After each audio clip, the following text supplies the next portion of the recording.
नमस्कार, आप देख रहे हैं न्यूज 18 बिहार झारखंड और मैं हूं आपके साथ लक्ष्मी। बुलेटिन की शुरुआत एक बड़ी खबर से। बिहार में मौसम को लेकर अलर्ट जारी किया गया है। बिहार के कई जिलों में झमाझम बारिश हो रही है। बता दें आपको, बिहार के 7 जिलों में बारिश ठनका का अलर्ट जारी किया गया है। पश्चिम चंपारण, पूर्वी चंपारण, गोपालगंज में अलर्ट जारी किया गया है, तो वहीं सिवान, किशनगंज, अररिया, औरंगाबाद में भी अलर्ट है। कई जिलों में वज्रपात के साथ भारी बारिश का अलर्ट जारी किया गया है। पश्चिम बिहार में बारिश को लेकर ऑरेंज अलर्ट जारी किया गया है, तो वहीं दक्षिण मध्य बिहार में भी बारिश को लेकर अलर्ट है। उत्तर मध्यम बिहार में बारिश को लेकर येलो अलर्ट जारी किया गया है। दक्षिणी पश्चिम बिहार में भी बारिश को लेकर अलर्ट है। तेज बारिश के साथ ठनका गिरने की चेतावनी भी दी गई है, तो ऐसे बारिश के समय में ठनका गिरने की संभावना होती है, तो ऐसे में आप सुरक्षित रहें। बारिश के समय में बाहर न निकलें और अगर बाहर निकल रहे हैं तो पेड़ के सामने, पेड़ के नीचे बिल्कुल भी ठहरे ना। नेपाल में तेजी से बारिश रुकने के बाद तेजी से गंडक नदी का जलस्तर भी कम होने लगा है। वाल्मीकि नगर गंडक बैराज का जलस्तर घट करके 1,65,000 क्यूसेक हो चुका है। नदी से फिलहाल 1,65,000 क्यूसेक पानी डिस्चार्ज हो रहा है और आपको बता रहे हैं कि जलस्तर में कमी होने की वजह से निचले इलाके के लोगों ने काफी राहत की सांस ली है। ज्यादा जानकारी दे रहे हैं संवाददाता मुन्ना राज। नेपाल के तराई इलाकों में बारिश थमने के साथ ही तेजी से नदियों का जलस्तर भी गिरना शुरू हो गया है और गंडक नदी के जलस्तर में लगातार कमी दर्ज की जा रही है और यह जलस्तर घटकर 1,65,000 क्यूसेक तक पहुंच गया है। तो वाल्मीकि नगर गंडक बराज से फिलहाल 1,65,000 क्यूसेक पानी का डिस्चार्ज गंडक नदी में हो रहा है और इसके साथ ही वाल्मीकि नगर गंडक बराज तक आने वाली जो सभी छोटी बड़ी नेपाल की नदियों को लेकर नयानी नदी जो आती है उसके जलस्तर में भी लगातार कमी दर्ज की जा रही है, जिसके बाद कंट्रोल रूम वाल्मीकि नगर में जलस्तर में कमी दर्ज की जा रही है और निश्चित तौर पर जैसे जैसे वाल्मीकि नगर गंडक नदी के जलस्तर में कमी दर्ज की जा रही है, निचले इलाकों में भी राहत मिल रही है और तमाम इलाकों में जो बाढ़ का पानी 4,40,000 क्यूसेक छोड़े जाने के बाद फैल गया था वह तेजी से उतरने लगा है। तो निश्चित तौर पर गंडक नदी के गिरते जलस्तर के बाद उत्तर प्रदेश और बिहार का एक बड़ा इलाका जो बाढ़ की चपेट झेल रहा है, वैसे इलाकों में राहत की खबर लेकर सामने आएगी। तो वाल्मीकि नगर गंडक बराज से ताजा अपडेट के मुताबिक लगातार जलस्तर गिर रहा है और यह जलस्तर गिरकर 1,65,000 क्यूसेक तक पहुंच गया है और दिन पर दिन जो समय जो आ रहा है लगातार नेपाली नदियों का जो रुख देखने को मिल रहा है और भी जलस्तर में कमी आने का अनुमान लगाया जा रहा है। मुन्ना राज, न्यूज 18 बगहा। गोपालगंज में गंडक नदी से आई बाढ़ ने किसानों की कमर तोड़ दी है। खेतों में तैयार गन्ने की फसल डूब गई। बाढ़ की वजह से धान और गन्ने की फसल को भारी नुकसान पहुंचा है। किसान फसलों की मुआवजा की मांग कर रहे हैं। वहीं बिहार सरकार के गन्ना उद्योग और गोपालगंज के जिला प्रभारी मंत्री कृष्णनंदन पासवान ने फसल क्षति का आकलन कर मुआवजा के लिए अनुशंसा करने की बात कही है। ये गन्ना भी पूरा डूबा हुआ है और पानी घर के नज़दीक पहुंच गया, कहीं घरों में पानी है। तो निश्चित तौर पर यह सब चीज़ हम सभी के लिए बहुत अच्छा चीज़ नहीं है। बाढ़ से निपटने के लिए हम प्रशासन और हम सभी तैयार हैं और इसे निपटेंगे। और आपदा है, आपदा प्रबंधन को भी मैंने सब सक्रिय किया है। गंडक नदी ने किसानों की कमर तोड़ दी है, क्योंकि गंडक नदी की बाढ़ की वजह से किसानों की मेहनत से उगाई गई जो फसल थी वो डूब चुकी है। ये गोपालगंज के गंडक नदी के दियरा इलाके की तस्वीर है, जहां आप देख सकते हैं कि कैसे गन्ने की जो फसल थी वो पूरी तरह से बाढ़ के पानी में डूब चुके हैं। गाना देखिए ना सर, पूरा गाना बुड़ गया है। धान इस इलाके में बोआ गया था वो भी पूरा डूब गया है। उधर का कुछ लोग है, उन लोग आने जाने का तकलीफ हो गया है। ये गन्ना के पानी में सब डूब गया है, उसका मथनी जो है सब डूब गया है। अभी सब खत्म हो जाएगा, अब कोई काम का नहीं रहेगा। फसल का मान लीजिए कि जितना गाना मेहनत लोग किया है वो तो सब एकदम बर्बाद हो गया पानी से बुड़ के। धान के खेती हुआ था वो भी बुड़ गया, बीच में तबाही हो गया था, उसमें धान नहीं बोया था। जब धान बोया तो गंडक नदी के पानी भी आ गया, अब पानी आ गया तो इसमें सब फसल बर्बाद हो गया।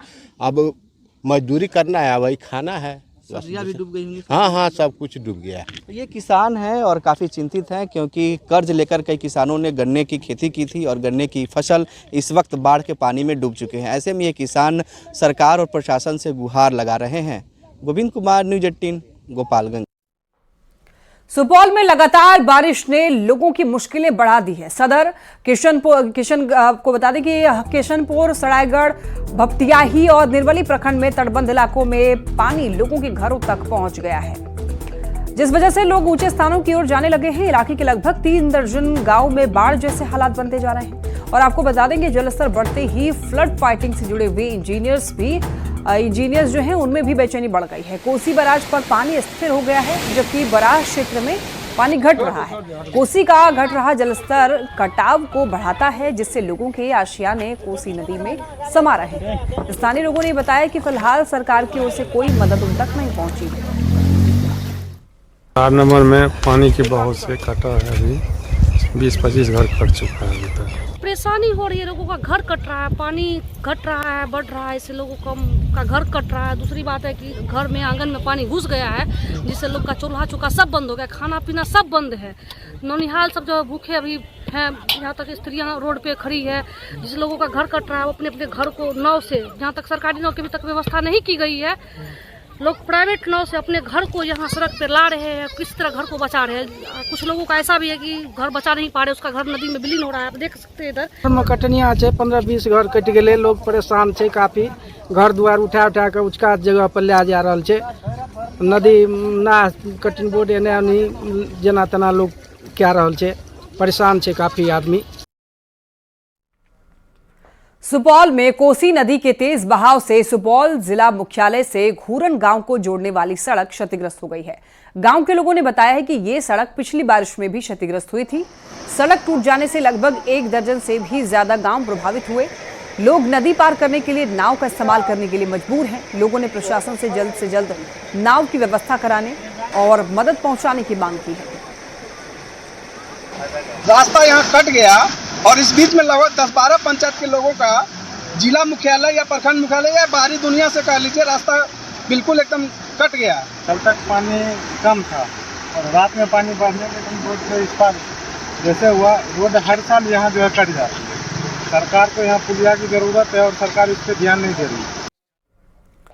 भारत नेपाल सीमा पर स्थित एसएसबी का झंडू टोला ओपी में एसएसबी जवान पानी में ड्यूटी करने को मजबूर हैं। गंडक नदी का पानी एसएसबी कैंप में भरा हुआ है, जिससे जवानों को काफी दिक्कतों का सामना करना पड़ रहा है। पानी इस हद तक भरा हुआ है कि कैंप में नाव चल रही है। झंडू टोला कैंप ग्राउंड जीरो के हालात बता रहे हैं न्यूज 18 संवाददाता मुन्ना राज। गंडक नदी के जलस्तर में वृद्धि के बाद कई इलाके प्रभावित जरूर हैं, लेकिन सबसे ज्यादा प्रभावित कोई है तो भारत नेपाल सीमा का यह एसएसबी का कैंप वाल्मीकि नगर थाना क्षेत्र के अंदर झंडू टोला बीओपी एसएसबी का। तब देख सकते हैं कि हालातों में भारत नेपाल सीमा पर यह एक तरफ से जहां वाल्मीकि टाइगर रिजर्व से घिरा हुआ है तो दूसरी तरफ गंडक नदी से जुड़ा हुआ है और दियरा के तमाम ऐसे इलाके हैं। इन इलाकों की सुरक्षा की जिम्मेवारी एसएसबी के इन जवानों के ऊपर है जो झंडू टोला में तैनात हैं। तो बहुत परेशानी है, कम से कम में 5 फीट लमसम पानी है। उसमें परिस्थिति में एसएसबी लोग बहुत मेहनत करता है, ड्यूटी करता है अपना, और गांव वाला का भी सहयोग करता है एसएसबी लोग। 3 दिन से सुने हैं पानी। हाँ, 3 दिन से पानी मतलब आया हुआ है। 3 दिन से एसएसबी भी बहुत परेशान है, गांव का लोग भी परेशान है। तो निश्चित तौर पर तस्वीरें काफी भयावह है और आपको हम दिखाने की कोशिश कर रहे हैं। देखिए किस तरह एसएसबी के जवान विषम परिस्थितियों में भी ड्यूटी बजा रहे हैं और एसएसबी के इन जवानों की कड़ी मेहनत और परेशानियों के बाद भी हम कम से कम सुरक्षित जरूर हैं। मुन्ना राज, न्यूज 18, झंडू टोला बीओपी, वाल्मीकि नगर। गोपालगंज जिला प्रभारी मंत्री कृष्णनंदन पासवान जगीरी टोला और रामनगर का जायजा लिया। मंत्री कृष्णनंदन ने नाव से बाढ़ प्रभावित क्षेत्र का जायजा लिया। बाढ़ पीड़ितों ने मंत्री का घेराव करके मुआवजे की मांग की, साथ ही बाढ़ राहत सामग्री और फसल क्षतिपूर्ति राशि दिलाने की भी मांग की। तो वहीं मंत्री ने 32 बाढ़ प्रभावित गांव को मुआवजा राशि देने का आश्वासन दिया है।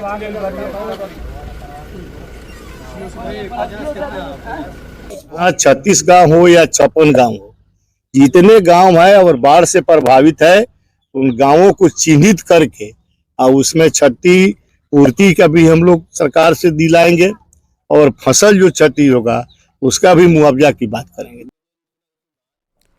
आफत की बारिश पर बिहार आपदा प्रबंधन प्राधिकार की ओर से अलर्ट जारी किया गया। लोगों से ठनका से बचने की अपील की गई। आपदा प्रबंधन की ओर से बारिश और ठनका के हालात होने पर सुरक्षित स्थानों पर शरण लेने की अपील की गई। मौसम बिगड़ने पर घर में चले जाने की सलाह दी गई। बिजली कड़कने पर पेड़ के नीचे खड़े नहीं होने, तालाब पोखर के पास जाने से बचने की भी सलाह दी गई। सुरक्षित स्थानों पर शरण ले, बारिश अगर ज्यादा हो रही हो तो मौसम बिगड़ते ही घरों में चले जाएं। लोगों से बिजली के खंभों से दूर रहने की अपील की गई। बिजली कड़कने पर पेड़ के नीचे तो बिल्कुल भी खड़े नहीं रहें। हमेशा बिजली के खंभों से दूरी बनाए रखें। तालाब पोखर के पास जाने से भी बचें। ठनका के हालात होने पर आप इंद्र वज्र ऐप से ठनका की ताजा जानकारी भी ले सकते हैं।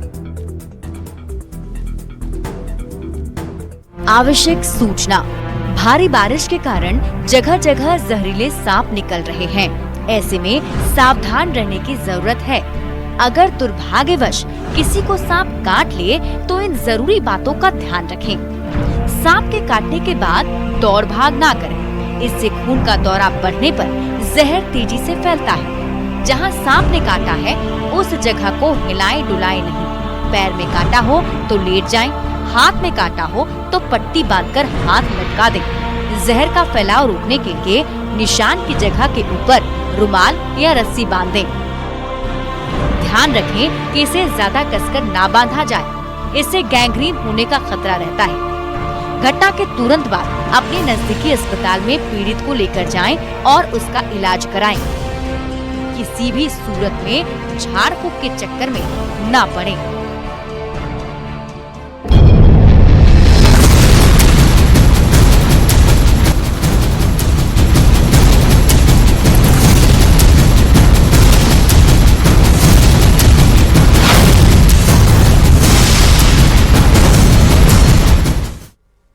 और इस बीच एक बड़ी खबर, मुख्यमंत्री नीतीश कुमार आज बख्तियारपुर जाएंगे। कई योजनाओं का निरीक्षण करने वाले हैं, विकास कार्यों की समीक्षा भी करेंगे। तो मुख्यमंत्री नीतीश कुमार का बख्तियारपुर दौरा है, कई योजनाओं का निरीक्षण करने वाले हैं। आपको बता दें कि पाटलिपुत्र विश्वविद्यालय के नए भवन के निर्माण स्थल की समीक्षा करेंगे।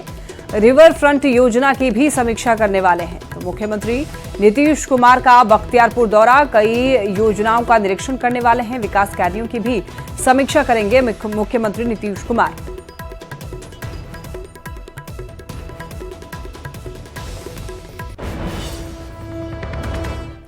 सरसंघ चालक मोहन भागवत 10 दिनों के रांची दौरे पर हैं। आपको बता दें कि 9 से 18 जुलाई तक मोहन भागवत रांची में ही रहेंगे और संघ की विचारधारा वाले संगठनों के सदस्यों के साथ भी बैठक करेंगे।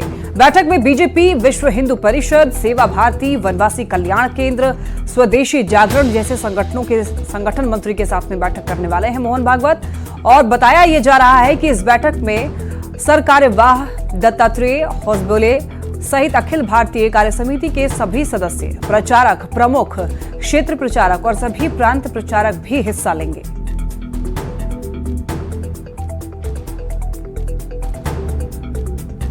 बात शिक्षा विभाग की करते हैं। शिक्षा विभाग की नई कमेटी की बैठक 11 जुलाई को नई कमेटी की बैठक होगी। ट्रांसफर्स सहित कई मुद्दों पर कमेटी बनी। आपको बता दें कि 15 दिनों में कमेटी को रिपोर्ट देनी है। एसीएस एस सिद्धार्थ के निर्देश पर यह कमेटी बनाई गई। ट्रांसफर के इंतजार में सक्षमता पास शिक्षक हैं, तो शिक्षा विभाग की कमेटी बनाई गई है। 15 दिन में कमेटी को रिपोर्ट देनी होगी। अब आपको बता दें कि एसीएस के निर्देश पर ही ये कमेटी बनाई गई है और 11 जुलाई को नई कमेटी की बैठक होने वाली है, जिसमें ट्रांसफर सहित कई मुद्दों पर जो कमेटी बनाई गई है वो इस बैठक में हिस्सा लेंगे। और आपको बताते चलें कि कई मुद्दों पर बातचीत होगी इस बैठक में। और एक बड़ी घटना बेगूसराय के एफसीआई थाना क्षेत्र के रतन चौक की, जहां पर ऑटो और तेज रफ्तार कार की भीषण टक्कर हो गई। इस हादसे में 5 लोगों की घटनास्थल पर ही मौत की खबर है, तो वहीं 3 लोग गंभीर रूप से घायल हो गए।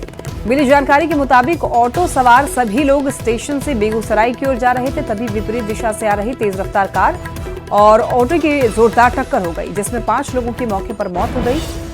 बता दें आपको, मौके पर पहुंची पुलिस और स्थानीय लोगों की मदद से शवों को बाहर निकाला गया और घायल सभी लोगों को इलाज के लिए अस्पताल में भर्ती कराया गया। लोगों से जानकारी मिला कि यहाँ पे रतन चौक के भीषण सड़क दुर्घटना हुई। जब यहाँ पहुँचे तो देखे यहाँ पे 5 लोगों का लाश बेड पड़ा हुआ था और जो ये जो गाड़ी है सबसे गाड़ी में जो लोग घायल हैं 3 लोग घायल हैं उनको हॉस्पिटल ले जाया गया है। और जो कुछ अपने से बन पड़ा लाश उठाने में जो हमारे स्थानीय यहाँ पे वार्ड पार्षद नारायण वो और हम लोग मिलकर लाश को उठा के गाड़ी में भेजे सबको। पहचान हुई है किसी का? पहचान एक ही हुई है, वो है गढ़पुरा ब्लॉक के एजनी का वो रजनीश कुमार है। हाँ हाँ दोनों गाड़ी धक्का मत टकराया है। हाँ घटना हुई है। क्या वो लोग मरे हैं? 5 लोग तो वहाँ टेम्पो से एक्सपायर कर चुका है लोग। अच्छा, इसमें तो घायल है लोग, हॉस्पिटल भेजा गया है। इन लोग का पहचान हुआ है मृतक का? ना वर्जन को सूचना हो गया, वो लोग जाएंगे तब पता होगा। सब बेगूसराय कुछ खगड़िया का है। और ये गाड़ी में घटना हुआ है और लगभग 5 आदमी स्पॉट डेथ हैं, 3 आदमी हॉस्पिटल गए। कहाँ से कहाँ लोग जा रहे थे कुछ पता चल रहा? देखने से लग रहा था कि टेम्पो इधर से नहीं आ रहा था, हाथीदा तरफ से ये लोग का इधर जाना होगा। कहाँ के लोग हैं ये सब? कहीं खगड़िया बेगूसराय के लोग हैं। महिला पुरुष दोनों? 5 गो पुरुष हैं। पुरुष हैं सब। ये स्पोर्ट जेट के गो की है? 5 गो स्पोर्ट है, 3 तो ज़्यादा रूप से घायल है। गोपालगंज के डेरवा गांव में शादी का कार्ड बांटने के लिए निकले युवक की अपराधियों ने चाकू मारकर हत्या कर दी और शव को छिपाने के लिए शव को नहर में फेंककर वहां से फरार हो गया। बताया जा रहा है कि शादी का कार्ड बांटने के लिए युवक देर शाम घर से निकला था, लेकिन काफी रात तक घर वापस नहीं लौटने पर परिजनों ने खोजबीन शुरू की और पुलिस ने नहर से युवक के शव को बरामद किया। मृतक युवक की पहचान रवि कुमार के रूप में हुई, जिसकी शादी 12 जुलाई को होने वाली थी। मृतक के परिजनों ने पैसे के लेन देन को लेकर हत्या की आशंका जताई है। फिलहाल पुलिस मामले की जांच में जुटी है। हम चारों ओर खोजले बानी, ओइ जन कहत मान कि हम ना जाए, कहलन कि माई पैसा देवे के कहती है, तो हम कहनी कि चलो हम साथ में पैसा जब देवे के बोलाई तो हम ना रही तो बाबू हमार चल गए कहीं तिलक आई रही, तिलक में वो हाल में हमारा बाबू के ले जाते। अच्छा, हत्या की गई है? आदमी से कांड करो। अपन भी पैसा अपने खाता में मंगावत लिया तो बात ये भइल कि हमने के बोलनी सन जब पैसा हमने के भी जरूरत बा, तो वो लोग बोल कि जब शादी पड़ी तो पैसा के लेन देन हो जाए। कल रात के भैया हमार गईले 7:30 बजे करीब में, घर में हमारा क्यों भी ना रहा, हम क्यों बता ना पैनी और माँ पापा सब क्यों भी ढूंढ और सुबह से ढूंढत रहनी सन। शादी कितने दिन के बाद था? शादी अभी 8 तारीख है ना, 12 तारीख को उनका बारात। और अब बात जहानाबाद की डीएम अलंकृता पांडे की, जिनका एक वीडियो बड़ी तेजी से वायरल हो रहा है। वायरल वीडियो में जिलाधिकारी अलंकृता पांडे सड़क पर पुलिस वालों की क्लास लगाते हुए दिख रही हैं। बताया जा रहा है कि ये वीडियो अरवल मोड़ और अंबेडकर चौक का है। डीएम अलंकृता पांडे अपने आवास से कार्यालय जा रही थी, तभी वो बीच रास्ते में ही सड़क पर उतर गईं और खुद ही ट्रैफिक संचालन करने लगी। इस दौरान डीएम ने बिना हेलमेट और ड्राइविंग लाइसेंस से चल रहे कई बाइक वालों को पकड़ा, साथ ही ड्यूटी में लापरवाही बरत रही एक महिला सिपाही और दारोगा को जमकर फटकार लगाई। देखिए डीएम ने कैसे लापरवाह पुलिस वालों की क्लास लगाई।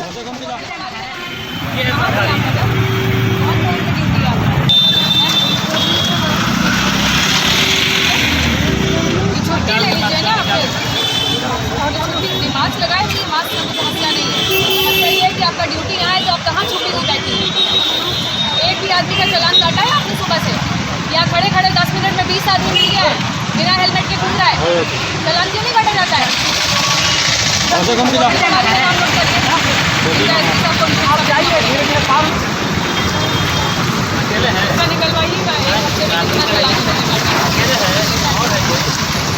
मिल जाएंगे तब आप जाएंगे। तो ऑफिस से यहाँ तक आने में आपको कौन सा साधन चाहिए? कम से कम इस पॉइंट पर ही आप लोग लीजिए रोड। खड़े खड़े यहाँ पे 40 आदमी बिना हेलमेट का, बिना टीएल का घूम रहा है। बिना हेलमेट के जा रहे थे तो उनके ऊपर फाइन होगा, बाकी भी अगर कागज नहीं पाए जाएंगे तो उन पर भी फाइन होगा। क्या लोगों से अपील क्या करेंगे? लोगों से यही अपील करेंगे कि सभी ट्रैफिक रूल्स के नियमों का पालन करते हुए चलाएं, ताकि हमारे हिट एंड रन के केसेस कम हो और ट्रैफिक पे एक्सीडेंट्स कम हो, डेथ्स कम हो। मैडम, अरवल मोड़ से अस्पताल मोड़ तक काफ़ी अतिक्रमण रहता है। अतिक्रमण का अभियान भी शुरू किया जा रहा है। आज से ही आपको कुछ कार्रवाई होती हुई दिखेगी और पूरी टाउन रोड को हम लोग अतिक्रमण मुक्त करवाने का अभियान शुरू कर रहे हैं। और एक खबर शेखपुरा से, सदर अस्पताल से गायब एक महिला की मौत हो गई। मृतक महिला की बहन पुष्पलता कुमारी का आरोप है कि 28 जून को बरबीघा रेफरल अस्पताल से रेफर किए जाने के बाद कल्पना को 1 जुलाई को सदर अस्पताल में भर्ती कराया गया था। प्रसव के लिए कल्पना को 1 बजे दिन में भर्ती कराया गया, लेकिन वो रात को 11 बजे सदर अस्पताल से अचानक गायब हो गई। आरोप है कि संगीता नाम की ममता कर्मी किसी प्राइवेट हॉस्पिटल में नॉर्मल डिलीवरी कराने की बात कही थी। पुष्पलता ने अपने जीजा पर भी हत्या का आरोप लगाया है। सिविल सर्जन और डीएम को पत्र भेजकर न्याय की गुहार लगाई है। यही एडमिट थी। एडमिट पेशेंट मतलब 11:30 बजे के रात के बाद फिर वो गायब हो गई। अब एक ममता थी, एक उसका पति था साथ में। वो दोनों बकझक कर रहा था कि 2000 में हम नॉर्मल डिलीवरी करवा देवो, जो चला करवा देवो, जो यहाँ की करवाइबा, जो 2000 में। एक ममता थी यहाँ, जो संगीता नाम था। और ममता को हम भली बात अच्छे से शकल से भी जानते हैं, और उसका एड्रेस घर एड्रेस बढ़िया कंफर्म मालूम नहीं है, लेकिन यहाँ वो कार्यरत है शेखपुरा सदर हॉस्पिटल।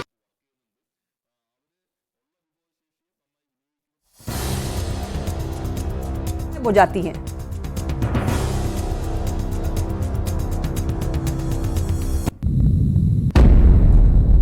तो सदर अस्पताल में भर्ती महिला अचानक रात को गायब हो जाती है। तो ऐसे में न्यूज़ 18 सवाल पूछता है कि आखिर रात में महिला अस्पताल से गायब कैसे हो गई। महिला के भर्ती होने का कोई साक्ष्य क्यों नहीं है। भर्ती महिला की रजिस्टर पर एंट्री आखिर क्यों नहीं कराई गई, ये सवाल न्यूज़ 18 पूछता है। और सवाल ये भी है कि आखिर कल्पना की मौत का जिम्मेदार कौन है, और सरकारी अस्पताल में प्राइवेट हॉस्पिटल का आखिर दलाल कौन है।